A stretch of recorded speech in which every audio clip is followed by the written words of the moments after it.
ইট মারলে পাটকেলটি খেতেই হবে। ইউরোপীয় ইউনিয়ন হয়তো এই ভারতকে বুঝতে একটু ভুল করে ফেলেছিল।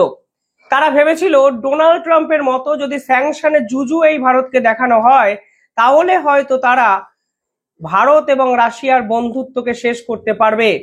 উল্টে ভারত এবার যে সিদ্ধান্তগুলো নিল তাতে ইউরোপীয় ইউনিয়ন তো বুঝে গেছে এই বন্ধুত্ব ছেদ করানোর ক্ষমতা তাদের নেই, এবং ভারতের পদক্ষেপে রীতিমতো অসহায় ইউরোপীয় ইউনিয়ন। কেন এত বিতর্ক? কেন আন্তর্জাতিক স্তর কালকে সারাদিন ধরে ইউরোপ এবং ভারতবর্ষের এই লড়াই নিয়ে রীতিমতো চর্চা করলো? দেখুন, ঠিক দুদিন আগে আমি একটি ভিডিও বানিয়েছিলাম যেখানে ইউরোপীয় ইউনিয়নের পক্ষ থেকে ভারতের গুজরাটে অবস্থিত একটি তৈল শোধনাগারের উপর স্যাংশন লাগানো হয়েছিল। ন্যাটো কিংবা আমেরিকা দুপক্ষই চেয়েছে ভারত যেন রাশিয়ার থেকে ক্রুড অয়েল না কেনে, কারণ তাদের মনে হচ্ছে ভারত যখনই রাশিয়ার থেকে এই ক্রুড অয়েল কিনছে তখনই রাশিয়ার ইকোনমিক্যাল স্ট্রাকচারে ভারত সরাসরি ইনভেস্ট করছে। এই অর্থনীতি বেঁচে থাকার মূলে, মানে রাশিয়ার অর্থনীতি যে এখনো সুগঠিত আছে তার মূলে ভারত, এবং রাশিয়া সেই টাকাটি ইউক্রেনের সঙ্গে যুদ্ধে ব্যয় করছে। অর্থাৎ আমেরিকা কিংবা ইউরোপীয় ইউনিয়ন মনে করে ইউক্রেনের সঙ্গে যুদ্ধ রাশিয়া করতে পারছে কারণ রাশিয়ার অর্থনীতি এখনো সুগঠিত, এবং এর পিছনে ভারতের মতো দেশ আছে, কারণ ভারত দিনের পর দিন রাশিয়ার থেকে তেল, ক্রুড অয়েল কিনছে। এবার ভারত কার থেকে ক্রুড অয়েল কিনবে সেটা ঠিক করবে ব্রিটিশরা, সেটা ঠিক করবে ইউরোপীয় ইউনিয়নের 27টা দেশ কিংবা ডোনাল্ড ট্রাম্প। সেটা তো বাবা হতে পারে না। যখন বুঝলো ভারত কোনো অবস্থাতেই পিছনে সরবে না, তখন গুজরাটের নায়ারা তৈল শোধনাগারের উপর স্যাংশন লাগিয়ে দিল। এই নায়ারা শোধনাগারকে কেন তারা বাঁচলো? কারণ গুজরাটের ভাদিনার বলে যে জায়গা, সেখানে এই তৈল শোধনাগারটি কিন্তু অবস্থিত। এই তৈল শোধনাগারের একটা ইন্টারেস্টিং কম্বিনেশন আছে মালিক পক্ষের।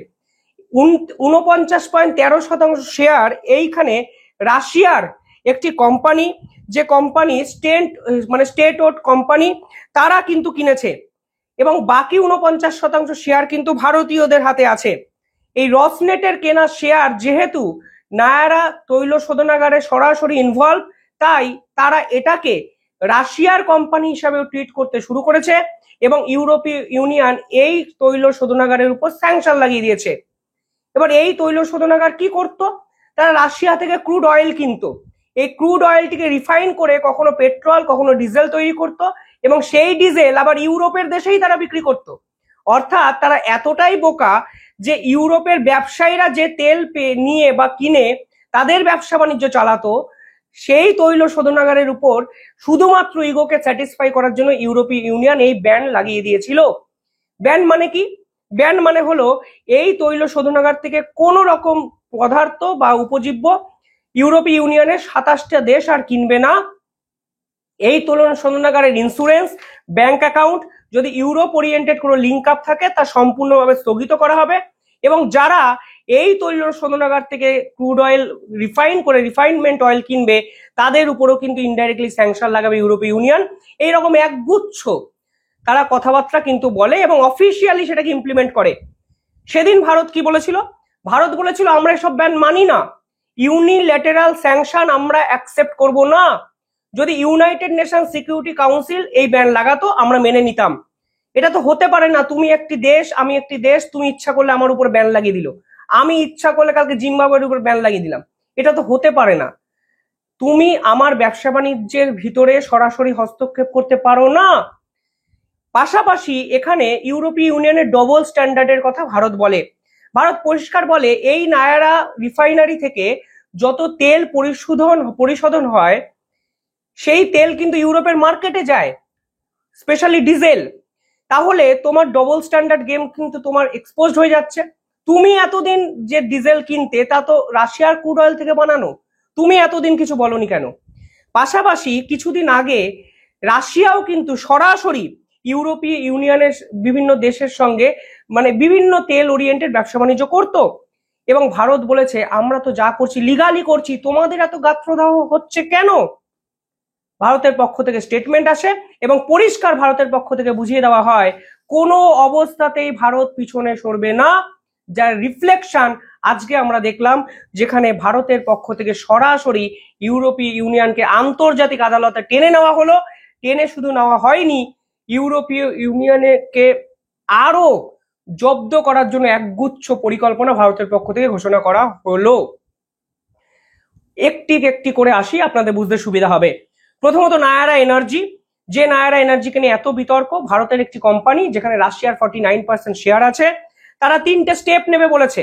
তারা পরিষ্কার বলে দিয়েছে আমরা ইউরোপীয় ইউনিয়নের এগেনস্টে লিগাল অ্যাকশন নেব, কারণ তারা ইন্টারন্যাশনাল ল ভায়োলেট করেছে এবং ইউরোপীয় ইউনিয়নকে গ্লোবাল কোর্টে টেনে নেওয়ার প্রক্রিয়া শুরু করে দিল ভারত।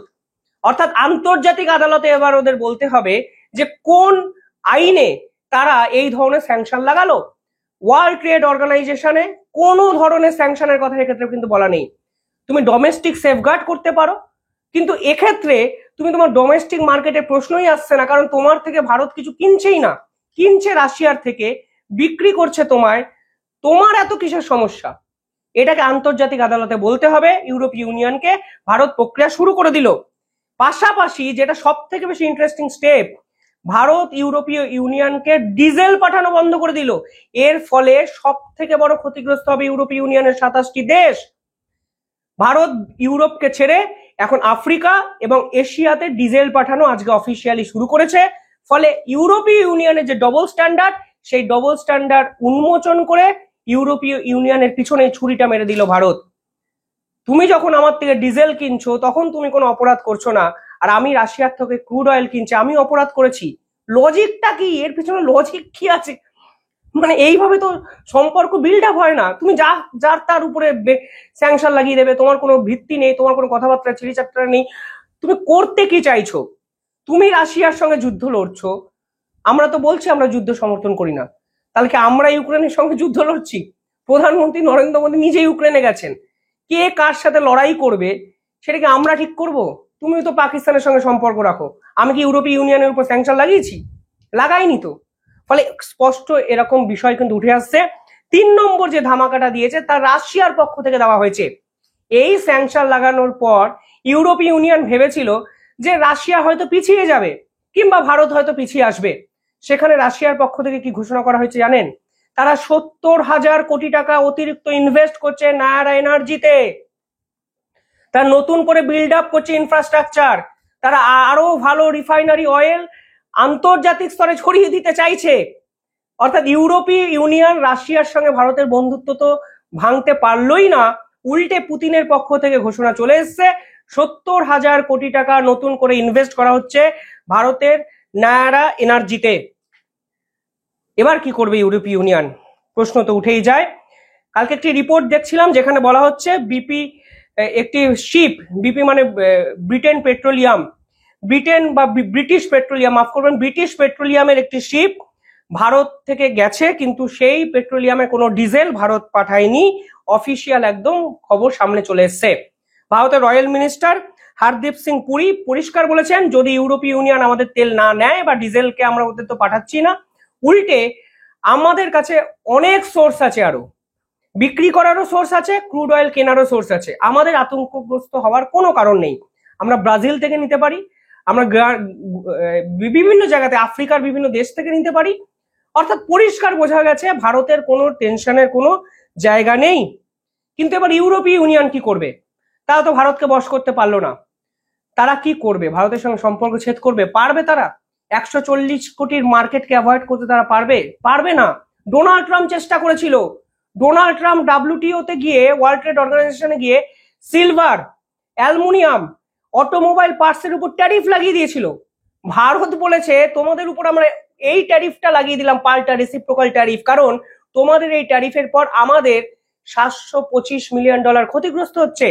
68,000 কোটি টাকার প্রায় ট্যারিফ লাগানো হয়েছে আমেরিকার উপর পাল্টা ভারতের পক্ষ থেকে। তো ফলে এই ভারতকে তুমি মেরিটই করতে পারলেন না, তো তোমার ব্যর্থতা। তুমি ভাবলে একটা স্যাংশন লাগিয়ে দেবো, তাও আবার গুজরাটের নায়ারা এনার্জিতে, আর রাশিয়ার সঙ্গে আমাদের ঐতিহাসিক কাল থেকে চলা একটা সম্পর্ক তুমি ছিন্ন করে দেবে। এ তো হতে পারে না। মূর্খের স্বর্গে বাস করছো। ভারতবর্ষকে বুঝতে পারোনি, ভারতবর্ষের ইকোনমিক্যাল স্ট্রাকচারকে বুঝতে পারোনি, ভারতবর্ষের মানুষকে বুঝতে পারোনি। ভারতবর্ষের মানুষের কাছে দেশের আগে কিছু নয়। তুরস্কের অবস্থাটা দেখছেন তো, তুরস্ক ট্যুরিজম শেষ, মানুষ যাওয়া বন্ধ করে দিয়েছে, জিডিপি শেষ। ইউরোপীয় ইউনিয়নের যদি বয়কট অভিযান শুরু করে ভারতবর্ষেরই, তখন ইউরোপ কি করবে প্রশ্ন কিন্তু উঠবেই। সুইজারল্যান্ডের সঙ্গে ভারত কিন্তু ইতিমধ্যেই একটি হিস্টোরিক্যাল ডিল সাইন করেছে। ইউরোপীয় ইউনিয়ন চাইছেটা কি? তাই ইউরোপকে ঠিক করতে হবে, ভারতকে নয়। আপনারা কমেন্টে জানাবেন কিভাবে দেখছেন পুরো বিষয়টি। ধন্যবাদ, দেখতে থাকুন দ্য ইন্ডিপেন্ডেন্ট বেঙ্গল। চ্যানেলটি ভালো লাগলে একটু সাবস্ক্রাইব করে দেবেন। ধন্যবাদ।